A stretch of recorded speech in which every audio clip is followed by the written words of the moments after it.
Hello friends, नमस्कार। मैं नंदिनी आज आप लोगों के लिए फिर एक नया आइटम लेकर के आई हूँ। और ये जो आइटम है ये मेरे बचपन की यादों से रिलेटेड है। बचपन की यादें इस तरह से कि मैं जब छोटी थी तो मुझे सिलाई बुनाई का बहुत शौक़ था, ख़ास तौर पे बुनाई का बहुत शौक़ था। तो 8th-9th तक मैंने काफ़ी अच्छा क्रोशिया चलाना सीख लिया था और मेरी मम्मी ने मुझे सिखाया था। तो वो हम सब बहनों को जो जिसके हिसाब से जिसका जो हुनर था उसमें वो खूब माहिर कर दिया उन्होंने। हम लोग अब आज इस लायक हो गए हैं। तो क्रोशिया मैं बहुत चलाती थी। तो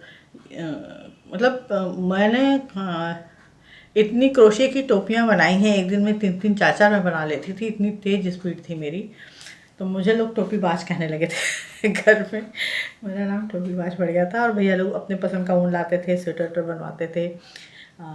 काफ़ी काफ़ी कुछ बनाया मैंने। तो इस बार ऐसे ठंड में मुझे बैठे बैठे ख्याल आया कि ख्याल क्या आया, मेरी एक कस्टमर हैं, उन्होंने कहा कि मैडम क्रोशिया की फ़्रॉक आजकल बड़ी ट्रेंड में है और आप मुझे सैंपल बना के दिखाइए, आपको सब आता है, आप मुझे बना के दे सकती हैं। तो मैंने कहा इस साल तो नहीं दूंगी, अगले साल ज़रूर दे दूंगी, जितनी कहोगी उतनी।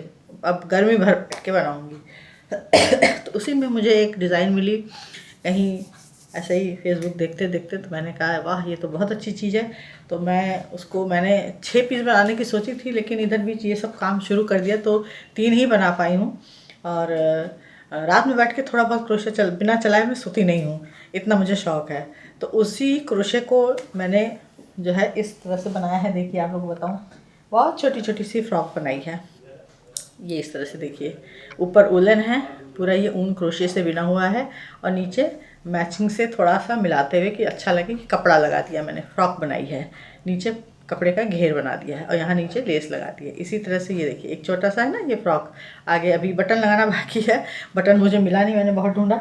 और एक फ्रॉक मैंने ये बनाई है, ये देखिए, है ना, इस तरह से ये। तो यहाँ पर बस एक बटन लगेगा और इसको मैंने किस तरह से बनाया है ये तो मैं बताऊँगी अभी वीडियो में। लेकिन पहले ही बता दूँ कि सिलाई सिखा सकती हूँ, लेकिन क्रोशिया चला करके और वीडियो नहीं बना पाऊँगी। मैं बता दूँगी कि मैंने कितने फंदे कैसे लिए, कैसे बांटे, कैसे बनाए, ये बना दूँगी। तो ये जो आइडिया है ये गर्मी भर बना करके सर्दियों में बेचने का एक नया बिजनेस आइडिया मैं आप लोगों को दे रही हूँ। और इसमें बहुत ही कम ऊन लगता है, मुश्किल से ऊन के उसके ऊपर है, प्लाई के ऊपर कि कितना ऊन लगा है। मैंने तो अभी ये वाला जो वेट किया था तो इसमें 90 ग्राम ऊन लगा था, उससे ज़्यादा नहीं लगा था। बाकी इसमें जो है ये कपड़ा मैंने नीचे लगा दिया और छोटी सी ये जिगजैग वाली लेस लगा दी है।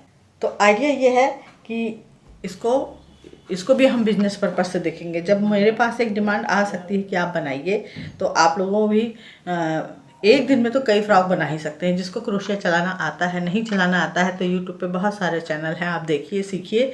बिगिनर्स के लिए बहुत सारे अच्छे अच्छे वीडियो आते हैं, मुझे नाम नहीं याद है उन लोगों का, लेकिन मैं भी देखा करती हूँ क्योंकि मुझे शौक़ है। तो इस तरह से छोटे छोटे ऊपर के हिस्से बनाइए और थोड़ा थोड़ा ऊन लेके, घर में ऊन पड़े ही रहते हैं। और इस तरह से फ्रॉकें बना करके, और जो फ्रॉक का घेरा है ये भी मैं बता दूं कि जो मैं टेलर के यहाँ से कतरन का बोरा उठा के लाती हूँ, उसमें इतनी बड़ी बड़ी कतरनें तो बड़े आराम से मिल जाती हैं, बहुत अच्छी अच्छी, बहुत सुंदर सुंदर। बस मिक्स मैच करके इसको बनाना है। और कैसे सिलना है, कैसे बनाना है ये तो मैं बता ही दूँगी, और क्या नाप जोख है इसकी वो भी बता दूँगी। तो ये न्यू बॉर्न बेबी के लिए मैंने बनाया है, तो उसी हिसाब से आप बड़ों का भी बना सकते हैं। घर में 10-12 साल तक की बच्ची के लिए भी इसको बनाया जा सकता है। तो चलिए देखते हैं इसको कैसे बनाना है और अपने शौक़ को कैसे पूरा करना है। तो ये छोटी सी फ्रॉक बनाने के लिए न्यू बॉर्न बेबी का लिए बना रही हूँ मैं। वो 8 महीने तक तो आराम से पहन सकता है बच्चा, या साल भर कह लीजिए, जैसे भी आप इसको यूज़ कर सकते हैं, बना सकते हैं, दे सकते हैं। बच्चों का नहीं नाप मिल रही है तो बच्चों की कोई फ्रॉक, जिस उम्र का बच्चा है उस उम्र के बच्चे की एक फ़्रॉक ले लीजिए और उसका घेरा ले लीजिए, बाकी चोली उसके हिसाब से बना दीजिए। बहुत सरल तरीका है इसको बनाने का कि कितने बड़े बच्चे के लिए किस तरह से फ्रॉक ये वाली बनाई जा सकती है। तो यहाँ पर मैंने लिया है फ़िलहाल 7x14 इंच के 2 पीस, इस तरह से 7 इंच बाई 14 इंच के ये 2 पीस मैंने लिए हैं। अब हम क्या करेंगे, पहले एक पीस पर नीचे की तरफ सिलाई कर देंगे। सिंगल यहाँ पे डबल फोल्ड करेंगे और इस पर मशीन चला देंगे। अब एक फोल्ड हमने सिल दिया, ये हमारा सीधा है, ये हमारा उल्टा है। अब इस पर हम क्या करेंगे, जिगजैग एक लेस लगा देंगे। जिगजैग लेस इसलिए कि थोड़ा अच्छा लगता है बच्चों के कपड़ों पर, या आप मैचिंग की लगा दें, लेकिन मैंने उभरता हुआ कलर लिया है, वाइट ले लिया है। जो पहले दिखाया उसमें भी मैंने वाइट ही लगा दिया था, तो जो अच्छा लगे वो लगाइए, लेकिन लेस ऐसी होनी चाहिए जो बच्चे को चुभे नहीं। और मैंने इस तरह से दोनों में लेस लगा के इसको रेडी कर लिया। अब क्या करना है कि हमने जो क्रोशे वाला पीस बनाया था इसको लेते हैं और इसको समझने की कोशिश करते हैं। तो इसको देखिए, ये मैंने कुछ इस तरह से बनाया है, यहाँ से मैंने जोड़ दिया है, इसको पूरा रेडी कर दिया है। तो इसको हम शुरुआत करते हैं मुझे क्रोशिया सिखाना नहीं आएगा, लेकिन मैं थोड़ा सा कोशिश करूँगी। मैंने यहाँ से शुरुआत की है इस फ्रॉक की शुरुआत ऐसे ही होती है, कोई भी बनाएगा तो यहीं से बनाएगा। तो यहाँ पर मैंने तो टोटल जो है 56 चेन ली थी, और 2 चेन छोड़ करके, मतलब 56 में से 2 चेन अलग रख के क्रोशे में ही रख के, और फिर 54 जहाँ से शुरू हो रहा है वहाँ से पूरा सिंगल लूप से इसको पूरी चेन को भर दिया था। फिर लौटते समय यहाँ से यहाँ तक पूरा 54 चेन को, जो सिंगल स्टिच होती है, डबल स्टिच होती है सॉरी, उससे मैंने इसको पूरा फिल कर दिया। और फिर 8 लूप बनाए, फिर 8वें लूप पर वी बनाया, एक में 2 फुल स्टिच बनाए, फिर यहाँ पर मैंने 11 स्टिच बनाए फुल, फिर यहाँ पर 11 वाले लूप में वी लूप बनाया, और वी लूप में एक एक चेन लेती गई, यहाँ भी एक चेन लिया, यहाँ भी एक चेन लिया। फिर यहाँ पे बचे हमारे पास 16, तो ये 16 यहाँ से यहाँ तक ये 16 है, देखिए शेप इसी तरह से आ रहा है। फिर यहाँ पर जो बचा यहाँ पर आया 16, तो 16 में भी डबल लूप लिया और बीच में एक चेन डाल दिया, फिर यहाँ पे 11, फिर यहाँ पर ये 8। तो इस तरह से इसको बनाते चले गए, और हर यहाँ पर जो वी लूप लिया था उसमें उसी तरह से वी लूप के अंदर से ही एक फुल स्टिच, फिर एक चेन, फिर फुल स्टिच लेकर के इसी तरह से सब पूरा बनाते चले गए। और ये मैंने पूरी 8 रो बनाई हैं, और 9वीं रो ये हमारी है, 9th रो, इसमें मैंने ये कंगूरे बना दिए हैं। तो आप लोग इसको यूट्यूब में जो भी सिखाती हैं लेडी लोग, तो उनसे आप वहाँ से आप आइडिया लेकर के इतनी बड़ी चोली इसकी रेडी कर सकते हैं। अब हम इतना तो मैंने बता दिया, अब मुझे ये सिखाना नहीं आता क्योंकि मेरा सिलाई में हाथ ज़्यादा तेज़ है, और इसको मैं बना सकती हूँ लेकिन सिखा नहीं सकती। तो इस तरह से इसको रेडी किया गया है। अब हम क्या करेंगे कि ये तो हो गया रेडी, ठीक है। और यहाँ पर जब हम आए, एक चीज़ और बता दूँ कि जब यहाँ पर ये 8 फंदे से जो शुरू किया था और यहाँ पे वी लूप लिया था वो यहाँ तक आया, ये हमने 11 वाला लिया था, तो ये यहाँ तक आया, यहाँ तक बढ़ गया। तो ये 11 यहाँ से 8 फंदे वाला और ये 11 वाला जब बढ़ के इतना हो गया आस्तीन का, तो इन दोनों को वी के अंदर से ही फंसा करके हमने यहाँ पर आस्तीन बंद कर दी। इस तरह से इधर भी यही किया, और ये 16 वाली रो जो है वो बढ़ते बढ़ते यहाँ तक आ जाएगी पीठ में। तो इस तरह से ये रेडी किया। तो हम क्या करेंगे, ये तो हमने आस्तीन का बना दिया, ठीक। अब ये तो हो गई तैयारी। अब इसके बाद अगली तैयारी क्या करेंगे, ये जो हमने कपड़े का पीस लिया था, इसका जो ऊपर का हिस्सा है, इधर लेस हमने लगाई है, ये ऊपर का हिस्सा है, ये ऊपर का हिस्सा, यहाँ पर सिंगल ऐसे फोल्ड कर देंगे, सिंगल फोल्ड करके मशीन चला देंगे। यहाँ पर हमने सिंगल सिलाई कर दी, इधर भी इधर भी। ये हमारा जिगजैग जहाँ पर लेस लगी है वो वाला हिस्सा है। अब क्या करेंगे, एक पीस हटा देंगे। अब इसको लेंगे, आगे के पल्ले हटा देंगे, ये हमारा पीछे का है, यहाँ से आस्तीन शुरू हो रही है। अब इस पीस को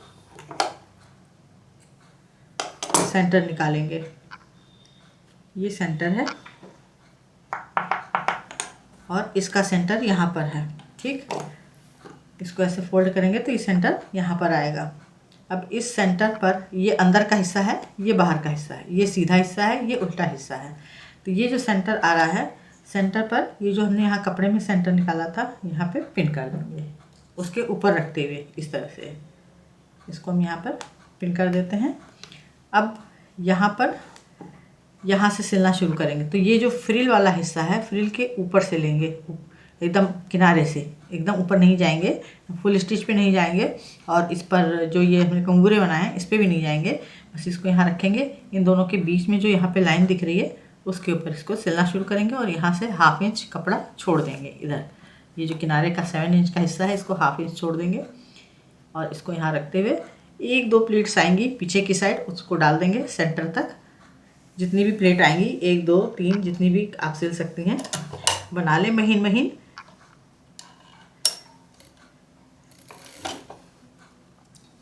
मैं धीरे धीरे सिलूंगी, आपको दिखाऊंगी। मैंने यहाँ 1 प्लेट डाली,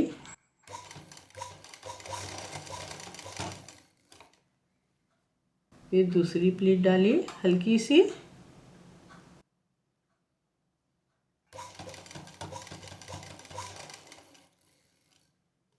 और यहाँ पर प्लेन आ गया। 2 ही प्लेट आई है, 2 प्लेट से ज़्यादा नहीं डाली मैंने।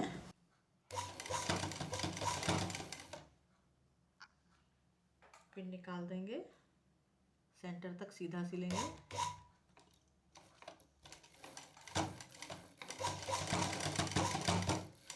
फिर जहाँ यहाँ पर जो 2 प्लीट पड़ी उतनी ही दूरी पर यहाँ पर भी डाल देंगे, और 1/2 इंच कपड़ा सिलाई के लिए छोड़ देंगे। ये देखिए, ये पीछे का पल्ला इस तरह से रेडी हो गया। ये कंगूरे हमारे कपड़े पर आ गए। हमारी मदर, मतलब हमारी मम्मी, हमारी अम्मा ये सिखाती थी कि बच्चों के कपड़ों में बहुत ज़्यादा फ्रिल वगैरह नहीं देना चाहिए पीठ की तरफ, क्योंकि छोटा बच्चा रहता है तो उसको पीठ की तरफ जब लेटाते हैं तो उसको ये घेरे गड़ते हैं, और वो उसको दिक्कत होती है। वो बोल नहीं पाते, लेकिन रोते हैं, चिंचिनाते हैं, चिड़चिड़े हो जाते हैं। तो इस तरह से ये हमने इसमें ये सिलाई कर दी, हल्की सी, एकदम हल्की सी प्लेट दी कि वो ख़राब भी ना लगे। ठीक, अब आई इसकी बारी। अब यहाँ पर हम क्या करेंगे कि यहाँ तक इसको पहले यहाँ पिन लगा लेते हैं। इस तरह से हल्का सा एक दूसरे के ऊपर चढ़ाएंगे और पिन लगा देंगे इस तरह से। अब जैसे इसको सिला था पीछे वाला, इसी तरह से इसको सिलेंगे। तो ये पिन हमारी जो है इधर लगेगी, जिससे कि हमको ये पिन दिखाई देती रहे, और हम जब मशीन इधर आए तो हम इसको आसानी से निकाल लेंगे। इसको ऐसे पलट देंगे। अब दूसरा हिस्सा इस तरह से रखेंगे, ये सीधा हिस्सा और ये स्वेटर का सीधा हिस्सा इधर ही रहेगा। अब इसका भी सेंटर निकाल लेते हैं। ये सेंटर है, सेंटर पर निशान लगा लेते हैं, और उसी तरह से जैसे इसको सिला था सेम उसी तरह से सिलेंगे। इसका घेर ये जो 2 पल्ले हैं इसके पास लाकर, इसका हमने साइड में डाला था ताकि पीठ में ना धंसे, और इसका जो घेरा है ये जो 2 पल्ले यहाँ पे आ रहे हैं यहाँ पे प्लीट्स डालेंगे, और साइड में प्लेन रखेंगे। तो इसमें भी 1/2 इंच छोड़ देंगे सिलाई के लिए, बाकी सिल देंगे। ये देखिए, यहाँ पर सामने की तरफ 2 प्लीट यहाँ, 2 प्लीट यहाँ मैंने डाल दी है। अब इसको हम सीधा कर लेंगे। पिन मैं निकाल चुकी हूँ सिलाई करते समय। अब इसको हम उल्टा करेंगे पूरा।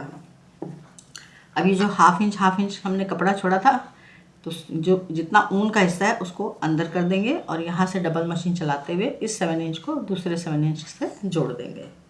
ऊपर और नीचे डबल मशीन चला देंगे, और जितने धागे हैं उनको सावधानी से काट देना है, क्योंकि बच्चों की जो स्किन होती है बहुत नाजुक होती है। धागा जरा भी उनके शरीर में खींचेगा तो वहाँ उनको कट लग सकता है, घाव हो सकता है। तो ये हमने फ्रॉक तैयार कर ली। समझाने की तो पूरी कोशिश की मैंने, हो सकता है आप लोगों को समझ में भी आ गया हो। जो क्रोशिया चलाती हैं उनको तो बखूबी समझ में आ गया होगा। तो और जिनको नहीं आता बहनों, प्लीज़ आप लोग यूट्यूब पर किसी का भी देख करके सीख सकते हैं। तो ये था, हमने छोटा सा फ्रॉक बना लिया। बटन अभी भी मुझे नहीं मिला है, जब बटन मिलेगा तो थोड़ा सा ऊपर का हिस्सा छोड़ के और यहाँ पर मैं बटन लगा दूँगी। और ये इतना गला बच्चे का एकदम ऊपर तक टाइट नहीं होना चाहिए, थोड़ा सा ढीला ही होना चाहिए। अभी यहाँ पे ऊन की फिनिशिंग देनी है, इसको फिर मैं बाद में कंप्लीट कर लूँगी। ये 3 फ्रॉक इस तरह से रेडी कर ली है, और 3 और बना लूँगी।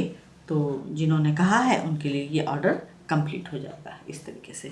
तो उम्मीद है पसंद आया होगा। लाइक करें, शेयर करें, सब्सक्राइब करें, आइकॉन बेल बटन दबाना ना भूलें। नंदिनी फिर कुछ इसी तरह से यूज़फुल ब्यूटीफुल लेकर के आएगी। नमस्कार।